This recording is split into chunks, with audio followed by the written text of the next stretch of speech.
Icasa, Icasa.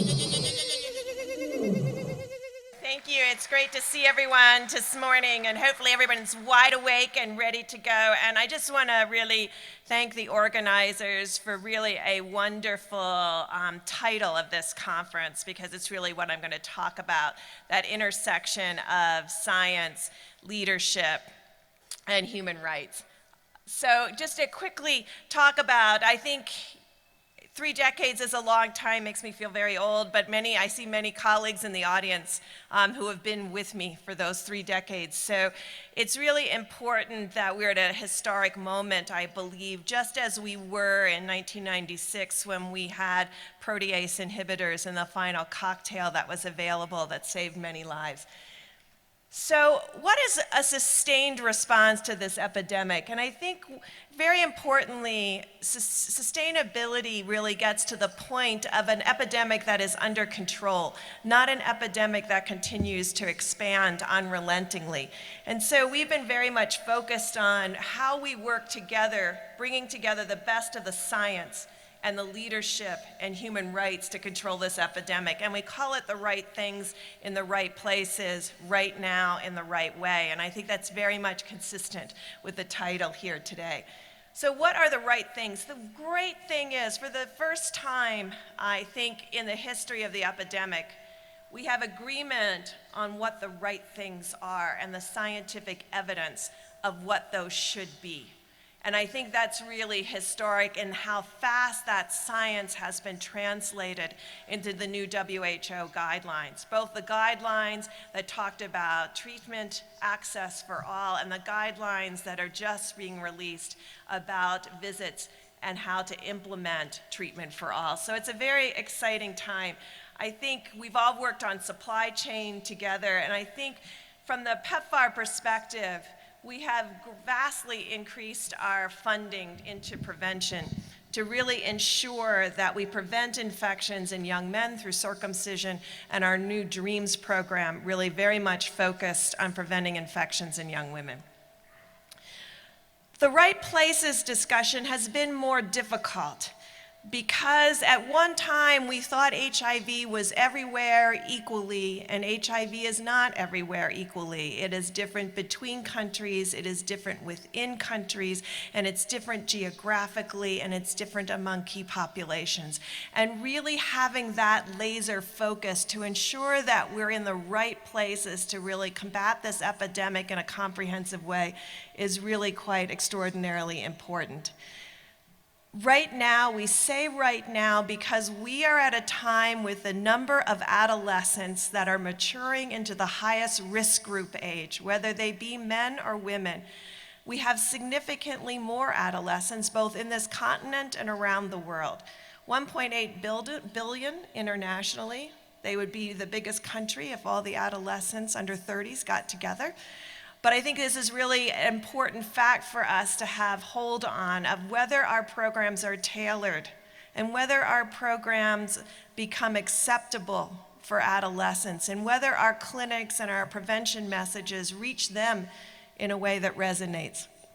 So this is a cartogram, very much similar to what WHO has in their report around treatment. This is looking at burden of disease, because burden of disease is really what drives the epidemic, because it requires human-to-human contact, and it's what drives the cost of the epidemic.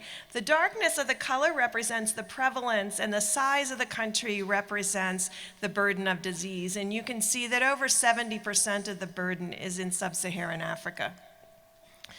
When UNAIDS published this fast-track document now over a year ago, to me it was a real wake-up call of why we had and why we were headed to a historic number of new infections, 2.5 million per year, an all-time high in the history of the epidemic. Why was that? And what did we need to do? And then they greatly contrasted that of what was possible. Less than 200,000 new infections a year. And I think when they put out that vision, that was really a call to action for all of us. And it gets to that leadership piece, where many countries signed on to that fast track, and most recently signed on to the 2030 agenda to end AIDS by 2030. And I think what was exciting to us is the clarity that they put on why these next 5 years were absolutely crucial. And one of those 5 years is 2015, that we said we are on the verge of ending 2015, and how much progress we have made or not made. And I think this is really this red line showing how these infections are going to escalate. Not because we haven't worked together and done wonderful things together, but really evidence that with the number of young people and adolescents hitting that age of most vulnerability to HIV, the number of infections were going to span greatly. And that 28 million new infections means that we hit an all-time historic over 100 million HIV/AIDS infections since the beginning of the epidemic. And so this is part of why that red line exists. This is South Africa. And I know you can't see this, but those bars are around the age group 10 to 29. And just since the epidemic has started, just in the last 30 years, we have 30% more young women between 10 and 29. Now, this is a wonderful thing, and it means as a global community, we have done a terrific job in improving under 5 survival. From PMTCT to improved immunizations, to improved health care around the globe, that 60% improvement in under 5 survival over the Millennium Development Goals of the last 15 years has resulted in a lot of adolescents and healthy adolescents. And now we have the moral obligation, after saving many, many babies' lives, to ensure that adolescents can thrive and remain HIV negative. And this is why President Obama and Secretary Kerry announced these new ambitious goals for us over the next 2 years: to treat almost 13 million people, to complete 13 million circumcisions to ensure young men remain HIV-free, and this very aggressive goal of saying we need a 40% reduction in incidence of HIV in young women. And this is an extraordinarily important piece to the United States strategy in PEPFAR. 2 large prevention goals and recognizing that treatment is also key to prevention. So this line that you see, the large mountain slide, that is the incident rate in sub-Saharan Africa, down by nearly 50% since the beginning of the epidemic. World AIDS Day that we have tomorrow is always a nice time for reflection, where we look backwards at how well we have done and remember those that we've lost in the 80s and the 90s, and what we can bring to this today, but also a time to look forward and say, despite our decline in incidence, with our population growth among young women and young men 15 to 29, we will actually end up with a higher burden of disease, a historic burden of disease that we have never reached before if we don't prevent infection. The other important piece is that just as HIV isn't everywhere, our impact has not been everywhere equivalent. And so if you just look at the change in new infections, this is over the last decade, and again, these are UNAIDS numbers from their report. If you look at that, and I have highlighted Kenya, Zimbabwe, because we're in Zimbabwe and Malawi. I want you to look at the Kenya, Zimbabwe, Malawi relationship. This is total number of new infections. But when you look at this, the majority of the impact has been preventing new pediatric infections. And the amazing work that we've done collectively at the level of the community, at the level of the clinic, and at the level of leadership in countries, really promoting and ensuring pregnant women have access to services. And you can see almost every country where PEPFAR works in sub-Saharan Africa, more than a 60% decline. But what that hides then is the lack of impact that we've had on adult infections. So you can see over the last decade, we've had a 100% increase in new infections in Uganda. We've had almost no impact in adult new infections in Kenya. But you can see that Malawi and Zimbabwe have had they're one of the 4 countries that have had tremendous progress in both preventing pediatric infections and preventing adult new infections. And when you look at Zimbabwe and Malawi, you are struck at the ability of the countries to roll out treatment and services in a comprehensive and rapid manner at the very beginning of the response to the epidemic. But what if we stand here today and talked about together? Remember I said we had the science, but this conference says leadership and human rights. And what if together we had the ability to double the number of people on treatment in the next 5 years? And that's within our additional resources, but what could we do today with the resources we have? And I think we have a vision that I think is shared globally about treatment for all. And how could we do that? If the world came together and agreed that we were going to adopt the WHO guidelines not within years, but within weeks of access of treatment for everyone and changing the service delivery model to allow clients to come every 6 months rather than every 3 months.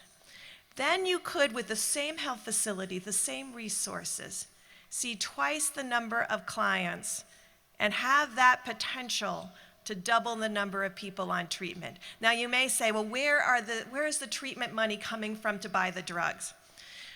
Well, we know as clinicians and as community members that when clients come to the clinic and you can't find their CD4 when they're coming every 3 months, you repeat it again.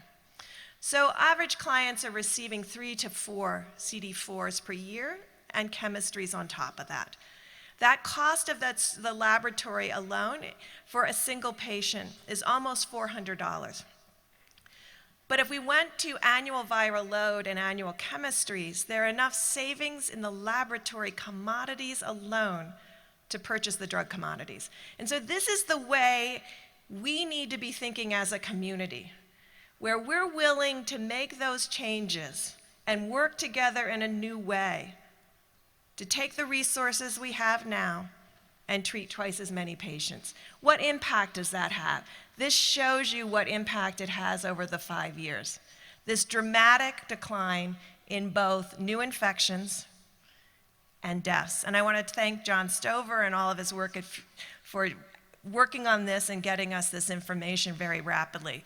So if we went from our 15 million to 28 million on treatment, most of that in sub-Saharan Africa, we could decrease the number of infections by 50% and the deaths by 50%. I understand this is bold, I understand it's extraordinary, but it's also possible. And that there's one thing I've learned in this pandemic, this is the group that takes what many would say is impossible and makes it possible. And it's possible even in a relatively flat budget environment if we go to a different innovative service delivery model. And this is just the data behind it to show that it is possible to see either 1 client every 3 months or 2 clients every 6 months in a revenue neutral way. So shared responsibility, when we talk about that, is not about just dollars. Shared responsibility is about the policy changes and the speed at which policy changes can occur and the ability to take risks together because we trust one another to work together at the community level, at the clinic level, and at the leadership level to have a different, bold vision for how we treat patients with HIV. Now, I wanted just to go through the latest PEPFAR results for you. So last year, almost 70 million individuals were tested for HIV. 70 million, 1 year. This is why I'm such a strong supporter of the laboratory as part of the health system. We have to recognize the importance of the laboratory. We have to recognize the importance of accurate diagnosis, both for diagnosis of HIV and monitoring of HIV with viral load. 9.5 million supported on treatment through PEPFAR, 190,000 health workers trained in total, almost 9 million circumcisions performed in total, 5.5 million orphans and vulnerable children received care and support, and importantly, are being tested for HIV and referred to comprehensive services. 14.7 pregnant women were tested for HIV and almost 831,000 were put on treatment. Let's talk a little bit about how we adopt those WHO guidelines. This is an impressive body of work, both the treatment for all and these innovative service models and the recommendations both in PrEP and in every 6 months of follow-up. And we're very excited that many of you, through many different communities, whether it's BMSF in Mozambique, to Tasso in Uganda, you're making those on-the-ground changes at the community level to improve adherence, but also decrease the frequency of follow-up of health facilities. I want to just go through the PMT-CT data for a second, because I know it's difficult to see this. But not only are we testing the same number of pregnant women, or at least as many as last year, but we're finding more positives. And that means there's much more awareness about the importance of testing, as well as focusing where those resources should be. And last year, we reached 92% of women who were tested onto treatment.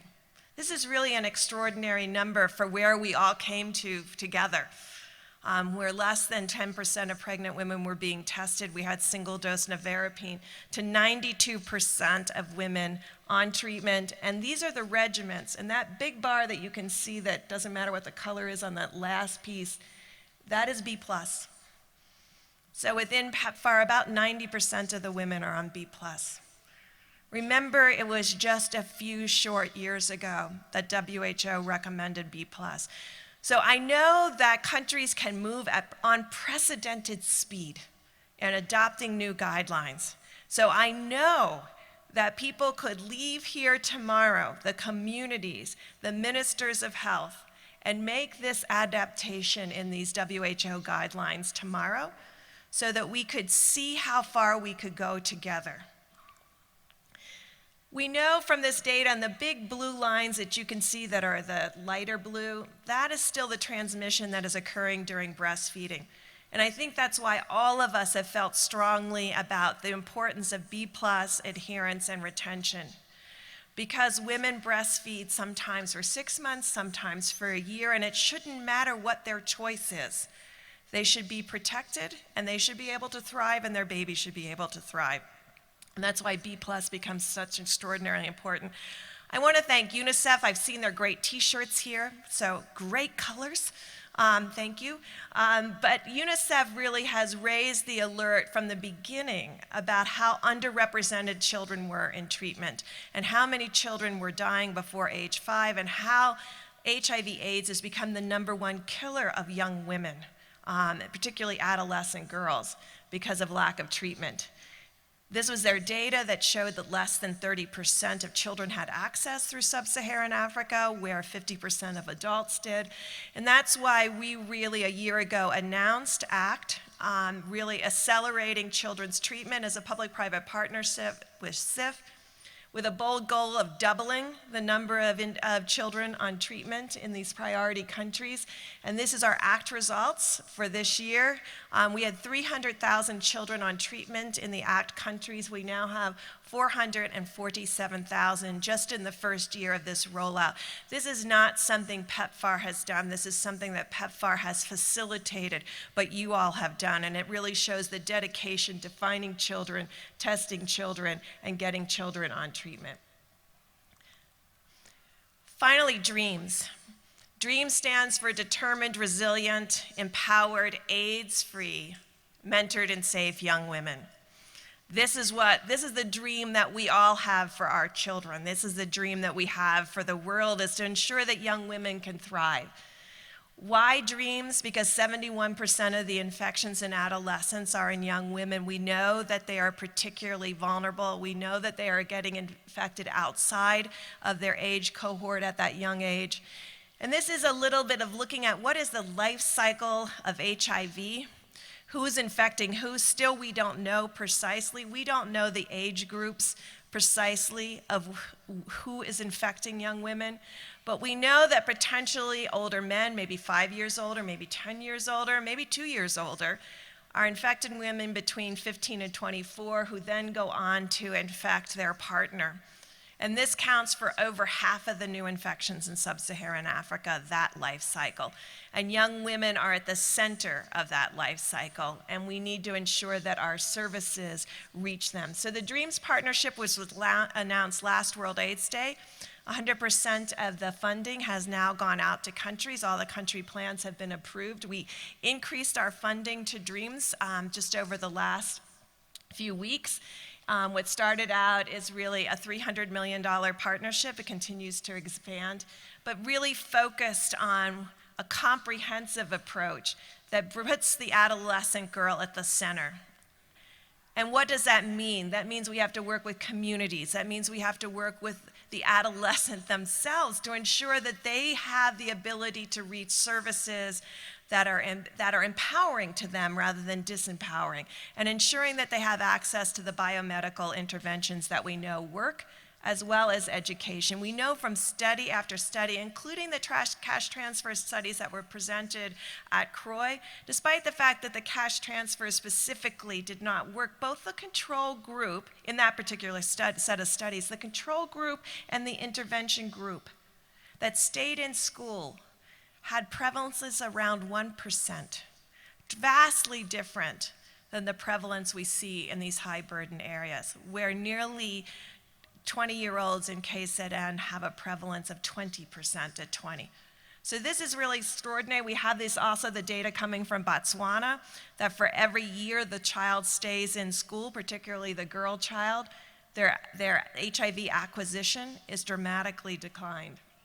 So that today, we'd like to talk about a new part to the DREAMS piece, and that's because we have seen the power of on-the-ground community innovation. And so we are announcing a new proposal within the DREAMS project, which is called the DREAMS Innovation Challenge.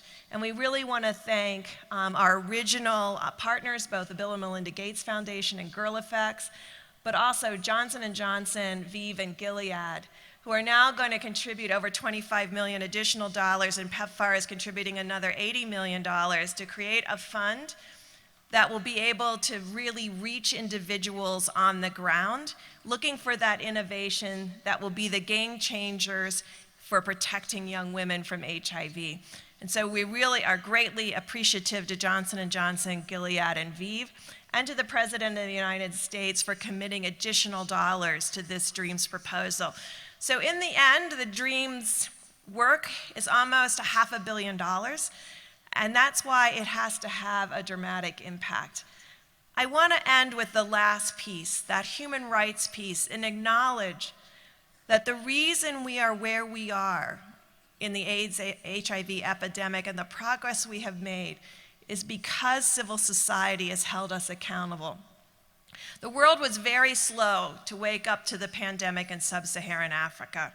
And so in the United States throughout the 80s and 90s, a lot of the magazines were focused on the United States and our pandemic there. That continues, particularly among young men of color. But once the United States and others woke up to the real devastation of HIV in sub-Saharan Africa, it was clear that the civil society groups drove that recognition.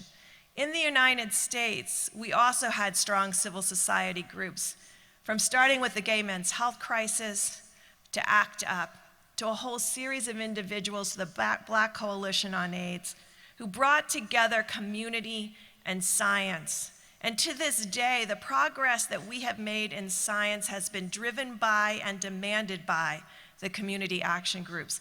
The same thing has been in the global response, from Brazil to South Africa to TAC and to others, demanding not only access to services, but access to services that meet their needs in a non-stigmatizing, non-discriminating way. Despite all of that and our great knowledge of how important civil society is, the funding to civil society groups, particularly grassroots civil society groups, has significantly declined over the last decade at the very time we need them and we need that partnership. So we have increased our investment in civil society, both through the Robert Carr Foundation, through the Elton John Foundation, but as a global community, we need a call to action around funding civil society groups. So we have additional, the Robert Carr Fund is available for those who want to continue to increase their investment. It started a few years ago as an $18 million. We're up to $30 million now, but that is far from enough. That fund needs $50 million to really do what it needs to do. We've increased our funding to FBO civil societies and recently launched a partnership with the Elton John AIDS Foundation, looking to really support community groups working on MSM issues. So in summary, I think it really comes down to those words that are in Icasa.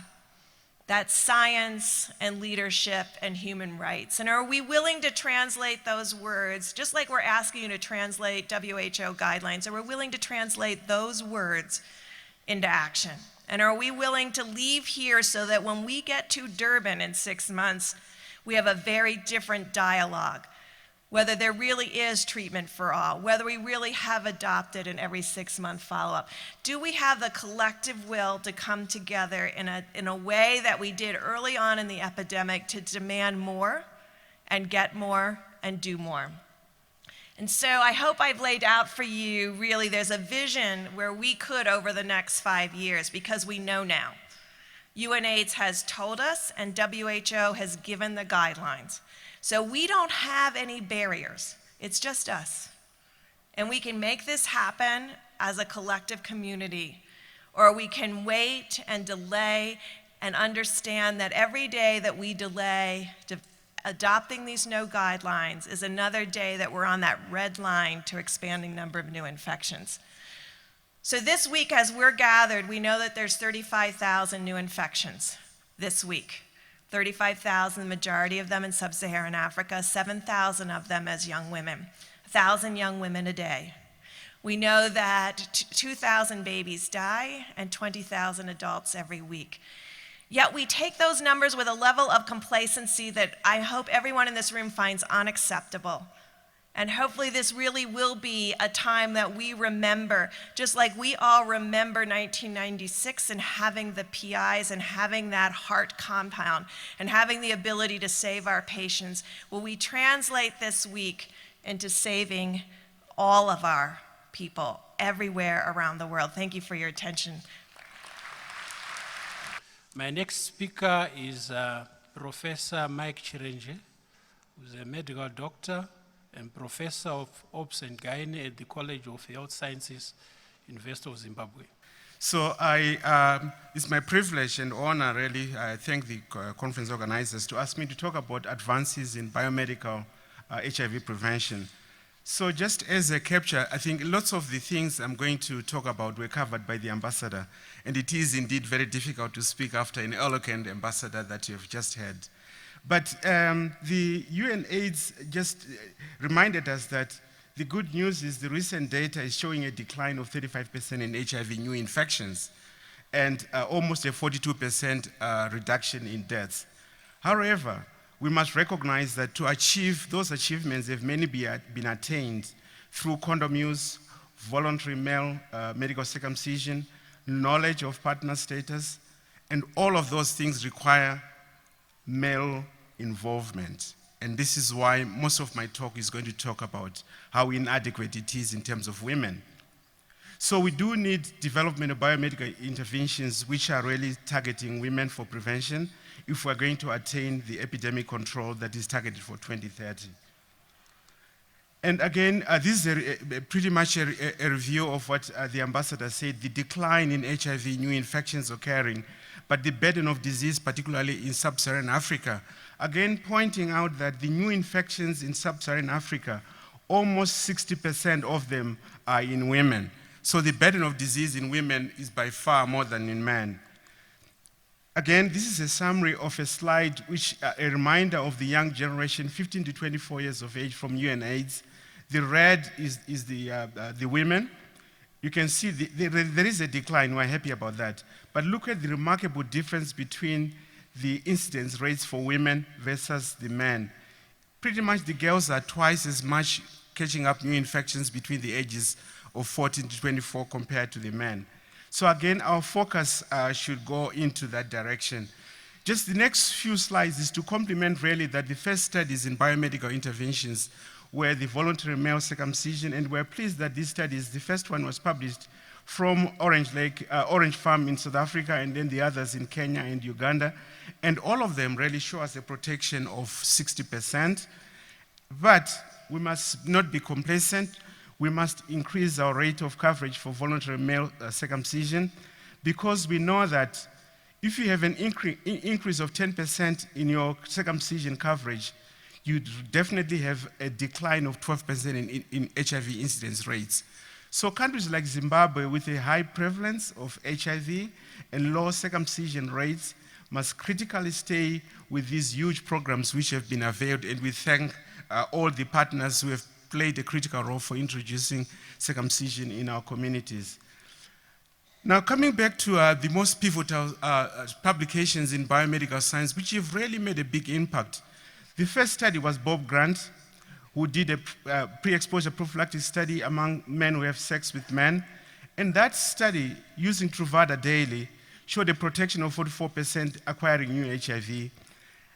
And a second study 2 years after was by Gerard Beaton, published in the New England Journal of Medicine 2 years later, again using Truvada daily among heterosexual partners. This is the so-called partner study. Again, it showed a 75% protection against HIV. So the evidence for pre-exposure prophylaxis is there. The only challenge we have is delivery, and we're pleased that there are lots of advocates in the room. You need to assist us to really get these preparations in the communities. Based on those two studies, FDA registered PrEP using Truvada as a pre-exposure prophylaxis. But sadly so, only 2 countries have registered this, the US and France, France only in June. So we're hoping even our own ministry is working on guidelines of who should be given PrEP to prevent HIV. Now, the next study, which is really an interesting study done, published by Mike Cohn in the New England Journal of Medicine, is prevention of HIV infection among persons who initiated early antiretroviral treatment. Early initiation of antiretroviral treatment in this study reduced sexual transmission of HIV by an absolute 96%. I mean, this was really amazing. And the next slide is a complement again of the countries which did the HPTN 052. And as you note here, Zimbabwe was one of those led by our chair for this Icasa, our local chair, Professor James Hakim. And we're very pleased, particularly that among participants in sites, the study enrolled just under 2,000 participants. They had sites all over the world, as you can see, but 54% of those participants were from African centers, 5 African participating countries, recognizing that there's a lot of research going on in HIV in the African countries, and we just want to thank all those researchers and particularly our participants. Now, I'm going to change gears a bit and go back to my discussion about women and HIV prevention. So I'm focusing on biomedical development, and my talk is going to be essentially support research done by, on the microbial science. In 1992, a researcher called, was based in Cape Town actually, Zenasten, published a very good paper which called on women using HIV prevention, which she can control herself, sometimes called, it's not really that she will not disclose to her partner, but it's something that she can control. But I must hasten to say the first studies which we were part of in 1992, we have had a very tortuous, long, elaborate pathway for microbicide development. Almost 41,000 women have been enrolled, and I'm pleased to say most of those 41,000 women enrolled the past 22 years in East Southern African countries. What are microbicides? These are compounds which can be used, applied topically in the vaginal rectum. The more important thing is that they do not have systemic exposure. They work locally in the female genital tract. The Truvada I spoke to you about has to be absorbed in the gastrointestinal tract. It must pass through the liver. It must be excreted in the kidney. Potentially, it has got side effects on the liver, the bone marrow, the kidneys. These substances are local. They will not have those side effects. But however, for a product to be effective, it must be at the right place, right time, right dose, and also must have a good barrier to resistance.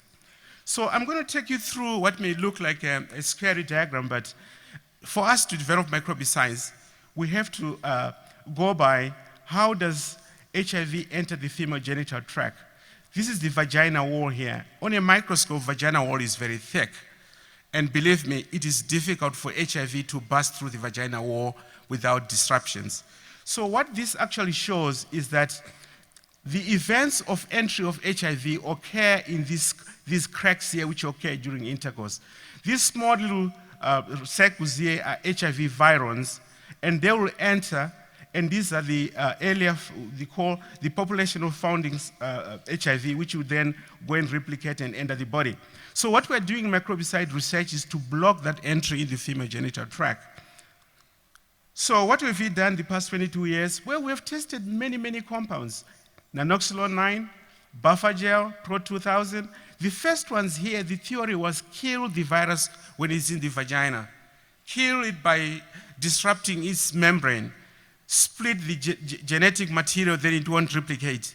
Unfortunately, all these things did not work. We went in the second generation of microbicides, cellulose sulfate, Pro 2000, Caragard. These were to destroy the attachment of HIV on the vagina wall. Again, they did not work. The third generation are antiretroviral-based deliveries. That's what I'm going to talk about more. Now, we know that in 2010, Caprisa 044, led by our colleague in Durban, showed that women who use 1% tenofovir gel, there was a 39% reduction in HIV. We had a big celebration. I must say, however, the complexity of this trial was that women had to insert the gel 12 hours before intercourse, insert another dose 12 hours after intercourse, and then no less than 2 doses in 24 hours. I know, Comrade Minister, some of the delegates may have had sex last night. I'm not sure if they use condoms. I'm not sure if they've adhered to this tough regimen. This is some of the complexities we learned about microbicide trials, that we need to find something which is easier to deliver. So what I'm going to talk about is sustained delivery. And after Caprisa, at CROI 2013, the VOICE results came out. In VOICE, we tested 1% vagina gel. Again, what was the result? There was no protection of HIV among these women. Disappointing.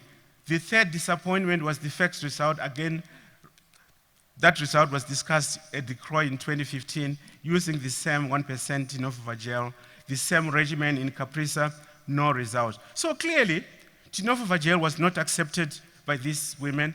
The evidence that we found was that less than 25% of the women had detectable tenofovir. Very disappointing. They were coming to our clinics.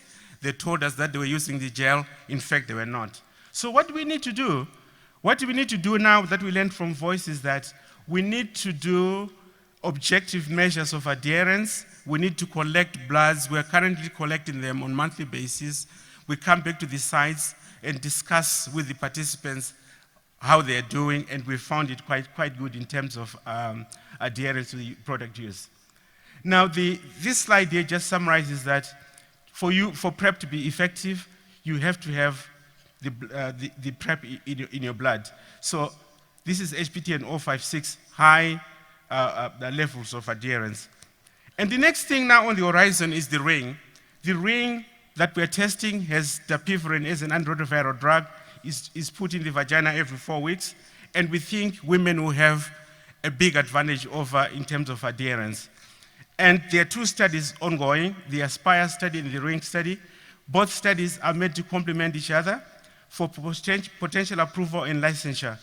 ASPIRE was conducted in those few countries, including Zimbabwe. The ring study was conducted in Uganda, South Africa. I must hasten to say ASPIRE finished in June. Results are expected early next year. And what's on the horizon? An intramuscular injection with an antiretroviral drug. There are 2 leading candidates. There's a candidate called rilpivirine, an NNRTI, and an integrase inhibitor. There's a study that we conducted also as part of HPTN 076, and there's a study going on HPTN 07. Now, these are safety and acceptability study to inject an intramuscular antiretroviral drug for prevention, which stays in the body for 8 weeks. The other one on the horizon is monoclonal antibody. So what we have here is the CD4 binding site, and the leading candidate is VCR01, and the proof of concept study, which is going to be done also in Zim and other countries, is starting a monoclonal antibody infusion. And this infusion really is an interesting one because we know passive antibody delivery has been there for decades and it does protect. So this proof of concept is to say if we give this to HIV uninfected people, will it prevent HIV? So in summary, we do have a lot of things to cover, and the main thing we need to cover in order to achieve our 1990 targets is to remove stigma. Stigma is a problem in our community, and PrEP delivery must be targeted in terms of people who are at risk. And we also need to advocate for all deliveries, and I think there's a role for microbicides and pre- and post prophylaxis in the HIV prevention kit. In summary, it is an exciting time for HIV prevention. Biomedical tools are a pivotal component on this approach. We must, however, urgently advocate universal access to antiretroviral treatment, scaling up of voluntary circumcision, offering PrEP as a prevention option to those members of our communities who have substantial risk of HIV. 2016 has been a long wait for a microbicide trial, but I told you already, we are awaiting ASPIRE results, and it's hopeful that a ring will board the market if those results are good. And I thank you for listening. My next speaker is the Deputy Director, Programs for Deputy Director of the UN AIDS and Assistant Secretary General of the United Nations, Dr. Luiz Loures. Thank you, Chair. I take from where Michelle CDB left yesterday and Ambassador Birx and Mike. This is history in 4 covers. When the AIDS epidemic started and the minister is here, Zimbabwe, the independence of Zimbabwe, was 1 year old in 1981. There was huge change in Africa from that time to now. In one time, Africa was called the hopeless continent. Today, Africa is rising. It's the continent that grows more than any other, where we have the hope for the future of the world. At the same time, the AIDS epidemic also went through very fundamental change, from devastation to hope. Today, Africa is on the lead of the global response. It's as simple as that. You can see these are you saw the statistics, I don't need to come back, we heard yesterday, we heard today. Infections dropped 35% from 2000 to now. Back to Zimbabwe. Zimbabwe is final to qualify for elimination of mother to child transmission. 75% of the pregnant women in this country are covered by HIV prevention. The point here is we are where we are because of social transformation. These things did not happen at Handel. That's not just a coincidence. It was the social transformation in Africa, the growth, the change that happened from the time of the liberation to today that brought this epidemic down. It took leadership, no question, and took good governance, took democratic societies to go. We are speaking about the generation here that probably is the 3rd generation of leadership after the liberation of Africa, that has bring this continent to a very different stand in terms of social development. A clear example, it took Africa and the president of Gabon to take AIDS to the Security Council. That was a landmark. That was a mark in the history of AIDS. It was the first time ever that an issue that was not primarily of security was taken to the Security Council. And that has changed. The second one was Ebola, following what did happen with AIDS. There is no question, and Ambassador Birx is here, that global solidarity has played a critical role to turn the tide. But there are events inside Africa that more than ever determine where we are today. Political decision, science, and social mobilization is what made the AIDS response so unique. Is what differentiates from any other challenge that humanity faced before. It's not HIV that made it exceptional, it's the response. But if we are going to the end of AIDS, and we can talk about that from now, we have the evidence, there are two messages to retain, to be there. First of all, we need to change the tide in the next 5 years. We don't have between now and 2030, and that's very simple, because if we don't do that, the number of new infections will take us. We need to change in 5 years, and we need to change business. That's the second message. Let's not forget that as we speak, still 2 million new infections are happening every year. 1.2 million people are dying of AIDS. For more that we did to come to where we are, we need to change. We need to do better. We need to innovate. Innovation is key in terms of the future. And let me say very clear, there is no magic bullet. At the last PCB, the board meeting, shared by the minister that is here with us today, was said many times, a pill will not take us to the end, not only a pill. We need a combination, we need a multi-dimensional approach that you take prevention forward and you take human rights much forward from where we are today. And this is basically the unpack of what's going to happen. Coming to change business, I think the first point that we need to look at is to change the narrative of the AIDS epidemic. The AIDS epidemic is primarily today about people left behind. Be young women in sub-Saharan Africa, and both Debbie and Mike spoke eloquently about, I will come back to this, being sex workers in Asia, being intravenous drug users in Eastern Europe, being gay men everywhere in the world, being migrants, being prisoners. That's where the challenge is. That's where the end of AIDS must be, if we are true to this target. We need to make sure that we are not leaving anybody behind, and this is what the end of AIDS means. Regional patterns are definitely important, I think we should keep in mind, but it's all about people.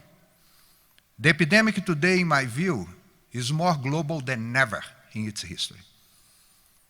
Where exclusion plays, HIV is playing.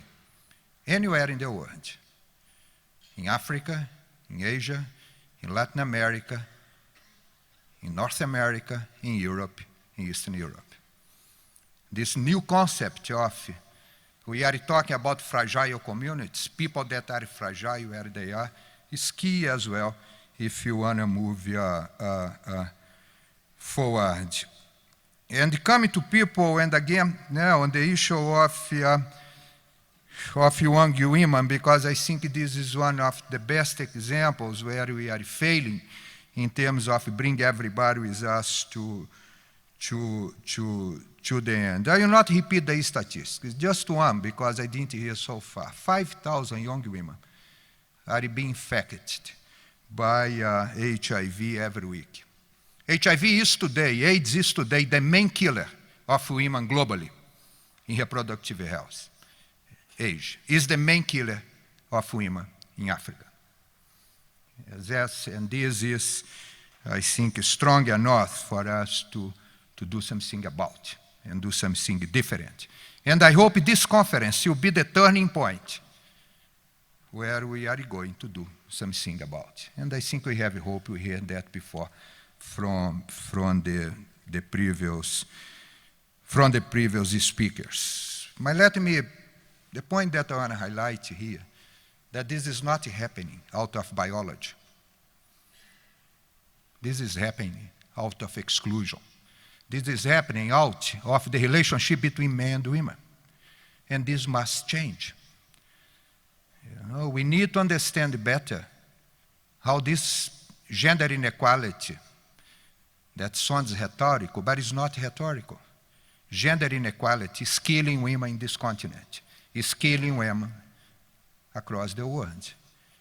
And that's the approach. I'm just using here the most extreme way to talk about gender inequality.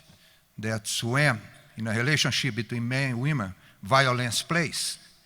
When a woman engages in a relationship for love and come out of this relationship with a hematoma in her face and with HIV. And this is a reality that we need to change. And here goes much beyond the AIDS. This again we learn from experience that when you work in AIDS, we influence societies for better. End of AIDS, you make a better world, mainly when we see the world that we live today. And this is a fundamental piece. It's advance our societies to a point where gender equality will be a reality, where we stop to kill women because of the way that men relates to them. This can be much amplified if you place here what's happening today in many countries of the world. If we bring the conflict situation, you know very well what's happening, where sexual violence is being used more and more as a weapon of war. And this is shaping a lot the difference of the conflicts that we see today and conflicts that we saw in the past. Sex workers, whatever they are a very special kind of women. And before anyone, we need to pay attention to them. You know? The rates of HIV among sex workers are just unacceptable. I met about 2 months ago in Africa a group of sex workers, very young, all below 25 years, 60% of prevalence of HIV/AIDS. In 2015, where I have all the tools to bring this epidemic down. You know, this is haunting us. There is no end of AIDS with 6 out of 10 sex workers infected by HIV. We need to work on that. And the same pattern we are starting to see in Africa in terms of other populations that are also very vulnerable, not only women. Yeah, like gay men, like prisoners, and intravenous drug users. That's becoming more and more a reality in this continent. And let me try to make the point here that discrimination and exclusion playing a key role in terms of limitation of access to service, in terms of driving people underground. The evidence is clear. Again, this is not rhetorics. Discrimination and exclusion kills people. And if your primary job, all of us here in this room, is to save lives, we need to fight discrimination with everything that we can. It's not a rhetorical issue.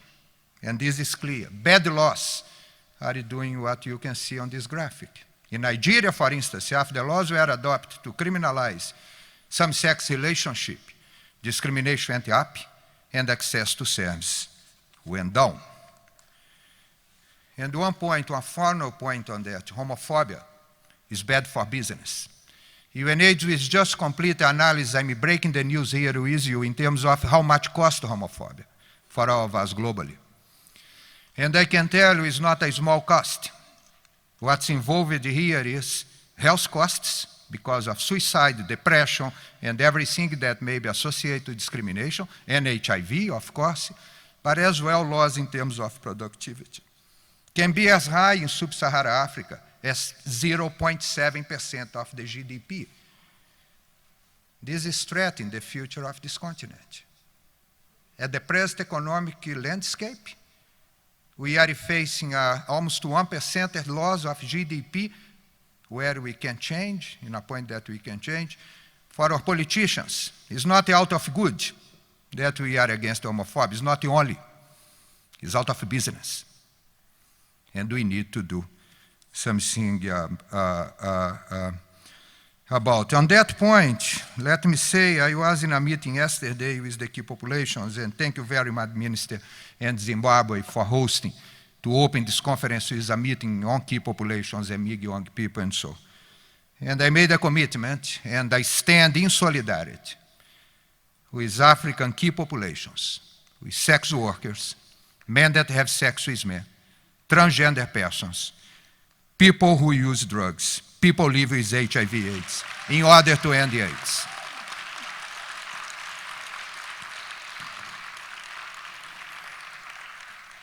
Back to the progress. Despite the challenge, Africa can overcome. There is no question. This graphic is extremely interesting, mainly for me, coming from Brazil. One time, I thought that Brazil, and I saw Brazil being the first country in the South that started to treat it, to provide free treatment today. Brazil now is history. AIDS, Africa, is the reality today, is the present. Look the black curve there. You are treating more than ever, more than any other region, and you are only growing. It's not, again, just out of words that Africa is on the lead of the global response today. This is very clear. Of course, challenges are in there. Treatment for children. We need to fix. UNICEF is here with us, gave a major push in this direction, is haunting us the same way that the other problems are haunting us. You know, we cannot live. It's a kind of reverse developed situation. We are in a society where our children get less access to treatment and to progress than the adults.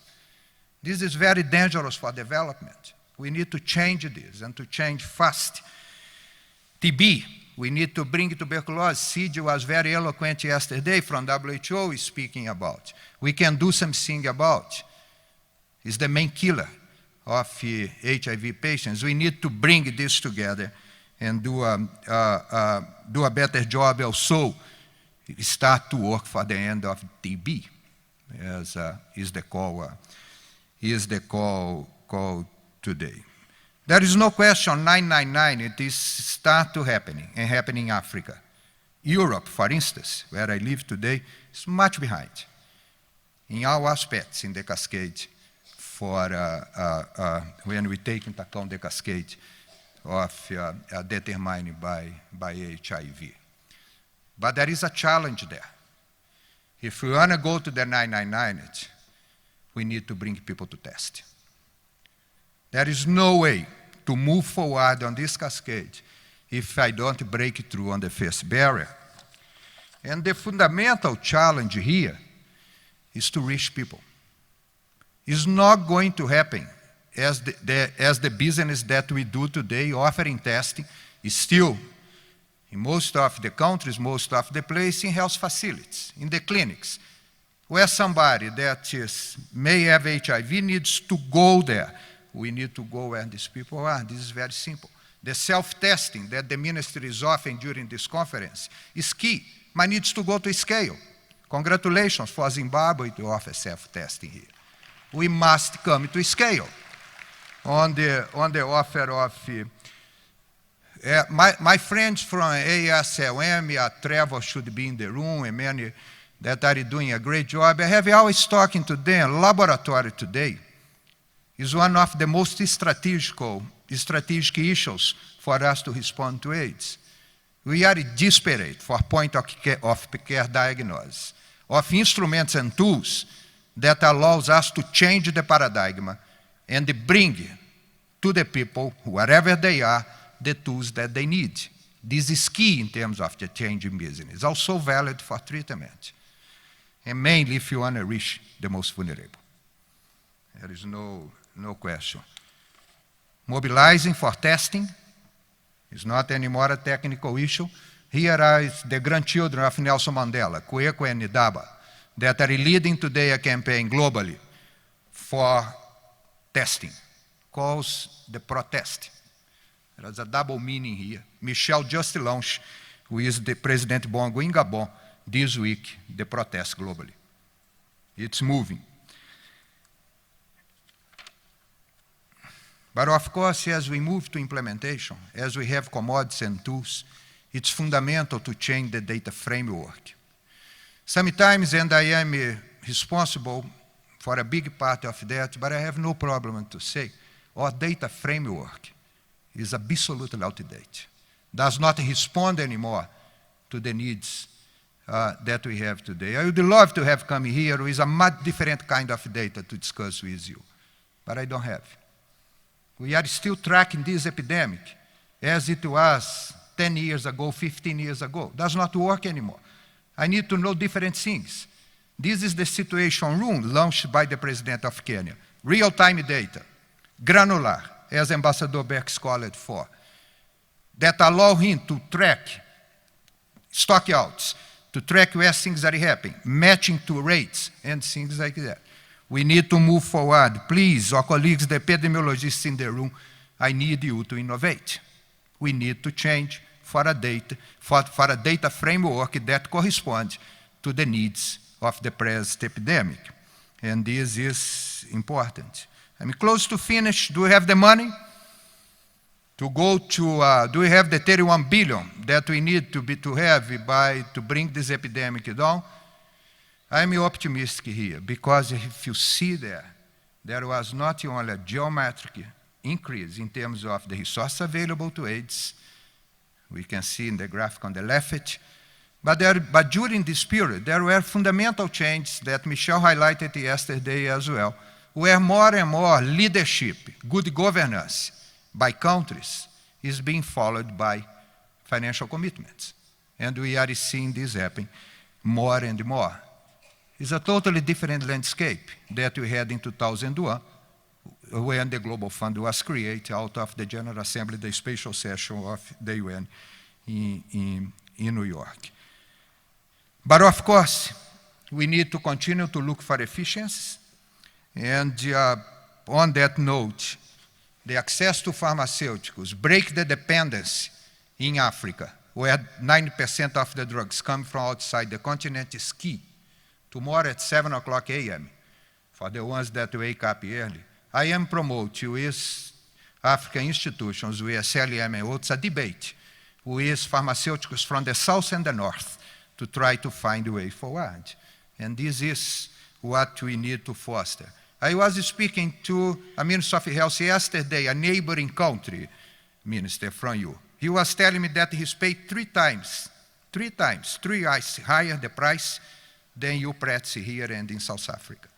Even inside Africa, we can still fix a lot in terms of pricing, in terms of access to manage. Local production, reduce the dependency, is part of the changing business to go to the end of AIDS. Where the money goes, as I said in the beginning, I think we need to make sure that there is a fair distribution, that we fund prevention, and that we fund the rights, human rights, as we move forward. And that, I think, is clear to all. If PrEP is possible, thank you, Mike, for speaking about. PrEP is possible. We need to make PrEP affordable, and we need to make PrEP accessible by the people that needs it. We cannot miss it, because it's a fundamental tool today for us to modernize the AIDS response, and we need to fund PrEP to go to the end of AIDS. But above all, the role of communities and the way that we play from now with communities is what you determine if you go to the end of AIDS or not by 2030. The evidence is clear. Let me be very frank here. There is no discussion anymore. The problem is that we don't work on the evidence. Governments of us and so. It's clear that's better for business, it's better for people when communities are engaged on delivering services. And this is a fundamental point that I think we do need now to realize. Where did it not work? That was what did happen. That was Sierra Leone, what did happen with the Ebola epidemic and access to antiretrovirals. The same place where the community organizations, MSF and the others that were in there, that actually made any possibility for us to respond to this epidemic. They were the first ones to be working, and they were the first ones to die as health workers. That's my last slide. Where do we go from here? You know, this is Durban in 2000. The Mandela's call, Nelson Mandela call for break the silence is more alive than ever today. We just take in a different context, in a different perspective. But this is key. I hope this conference will also set the path for us all to arrive in Durban in a global conference, not anymore a regional, where we will renew our commitment to Nelson Mandela call in Durban where we renew the activism, and definitely we say that we are going to end this epidemic. Allow me, Chair, I have two young Zimbabweans here. They are Michelle and Emmanuel. Just to show something that Ambassador Beck showed, but just for you to keep in your minds. This is the option that we have ahead of us. Okay? The big ball means 2.5 million infections, more than today in 2030. The small one means end of AIDS. Keep that with you. Thanks.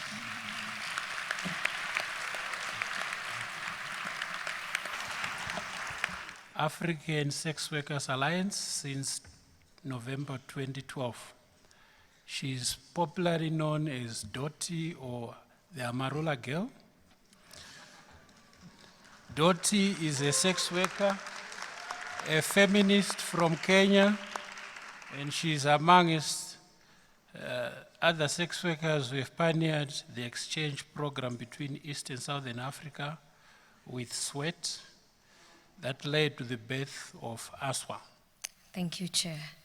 Before I begin, I would like us to rise and pay tribute to the loss of our community member, Joel Gustav Nana.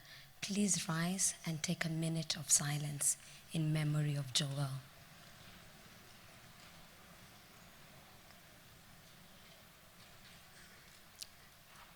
The community of civil society has lost a comrade, a human rights activist, a social rights activist, and a key populations activist who has created platforms and spaces where communities of men having sex with men, sex workers, transgender people, people who use drugs, women having sex with women, and people living with HIV have today. I would like us to give a round of applause to the life of Joel Gustav Nana.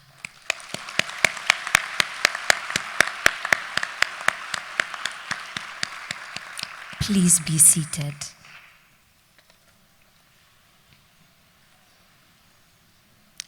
I stand in solidarity with African key populations, sex workers, men who have sex with men, women who have sex with women, trans diverse persons, people who use drugs, people living with HIV in order to end AIDS.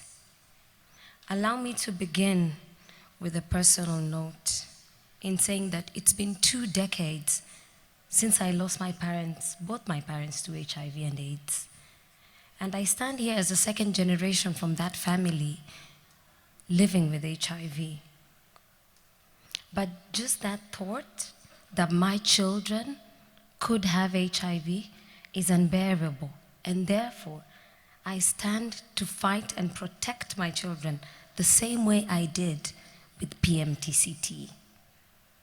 My lovely children, Sean and Maria, are a testimony that we can have a generation without HIV.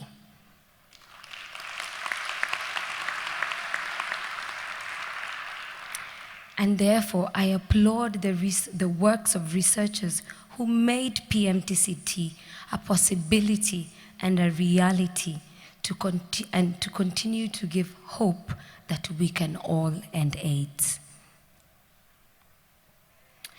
I have a couple of points that I would like to highlight. One is protecting young people. I see so many young, beautiful faces here, taking a stand against HIV and AIDS. The existence of the network of young people living with HIV is nothing short of bravery. We need to protect and support young people. So to all young advocates, activists, and young people living with HIV, thank you for taking that stand for young people and ensuring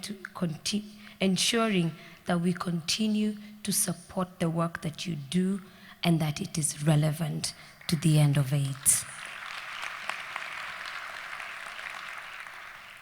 to women living with HIV. We owe it to women from sub-Saharan Africa whose cries of being widowed in the 90s made treatment available. With their cries of isolations and calls for equity. But still, the same women still cry from societal stigma and discrimination and being cast out of communities, and even worse and inhumane treatment of sterilization of women living with HIV. This cannot continue. It must not continue. Women living with HIV across Africa, you are the bearers of the epidemic. Your struggles are important. Please keep the fire burning. Someone is listening. And if someone is not listening, we will make them listen.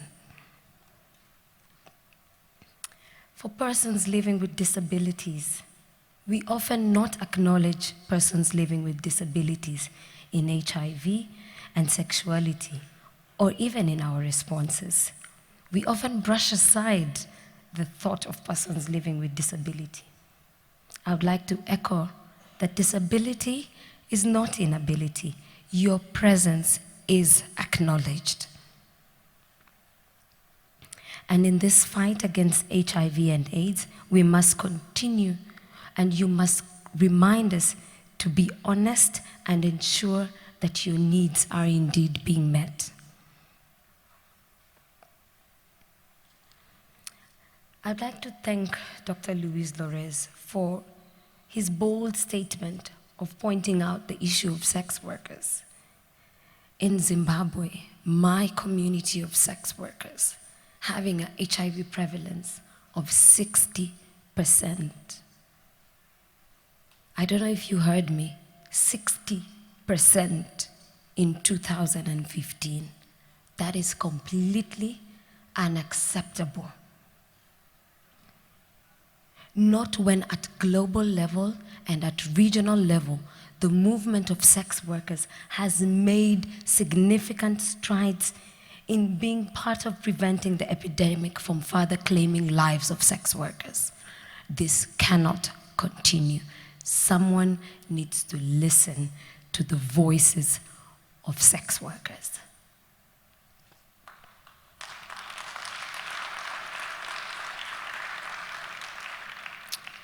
To the community of people living with HIV, we still are discriminated against purely because a virus has given us an identity label. As Africans, we talk so much of how we value our culture. The African culture for me means to love and to embrace each other in our diversity and in our differences. So I want to ask, where is the love? Where is the care? Where is the support for people living with HIV? No one wishes to be infected with HIV. And for those of us who are living with HIV, we have a responsibility to be healthy and to make informed choices about our lives and our health. We are central to the effective response of HIV, and without us, there cannot be an end to AIDS. I'm saying this again. Without the involvement of people living with HIV, there is no ending AIDS. In many communities, it is people living with HIV who were the very first to respond to this epidemic at a time when a world was paralyzed with fear and ignorance. We defined effective programs for community-based care and support. We defined effective strategies for treatment literacy and adherence. We developed innovative interventions to keep us healthy and strong. But our space in this response is being questioned. or being diminished.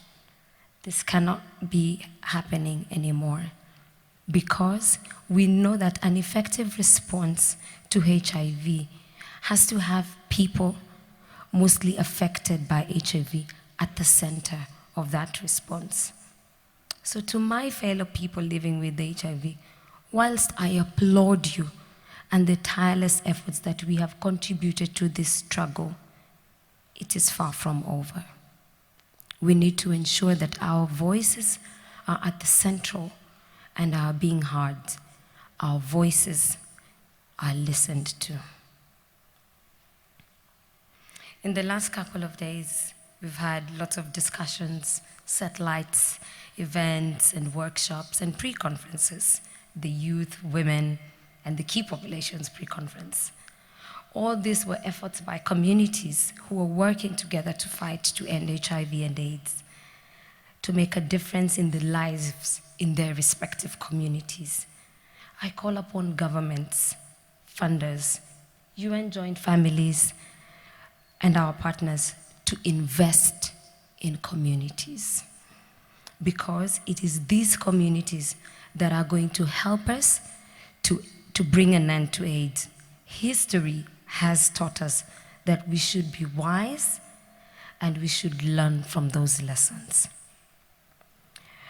So in order for us to be realistic in bringing an end to AIDS and ensuring that communities remain central, we need the following. Investment in community systems strengthening, as well as resourcing, strengthening, scaling up, and integration of community-led services. The involvement of key populations in planning, design, implementation, monitoring of strategies, policies, plans, and programs is critical to the response. We call upon genuine partnerships in research and in equitable, dignifying, beneficial manner that guarantees community ownership, and this is non-negotiable. We demand that healthcare providers abide by the Hippocratic Oath by delivering quality, appropriate, non-discriminatory services that respect confidentiality and the needs and the choices of individuals. We demand that the contribution of communities, and in particular communities of key populations in the HIV response, be acknowledged, valued, and adequately remunerated and properly resourced. We call upon HIV/AIDS organizations, human rights organizations, broader civil society, and other stakeholders to demonstrate and stand in solidarity with us and demand accountability and investment in community response, including communities of people living with HIV, women living with HIV, men who have sex with men, women who have sex with women, trans diverse person, people who use drugs, and sex workers, and people living with disability in order to end AIDS. Thank you.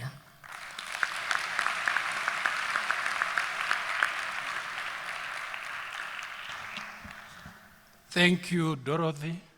And indeed, if we do listen to the voices of young women, the youth, key populations, we can make a difference. Ambassador Birx said we are at the defining moment. UNAIDS says it's a turning point. I really think that indeed Icasa 2015 in Harare will be a turning point for us to use all the tools at our disposal, the biomedical interventions, so that we can end AIDS by 2030. Ladies and gentlemen, I've come to the end of this plenary. Unfortunately, There are no questions because, as you see, we had 4 speakers instead of the usual 3, so I will not be able to entertain any questions. But I do hope that the discussions that we had been something that we can take along with ourselves. Thank you very much. Icasa, Icasa.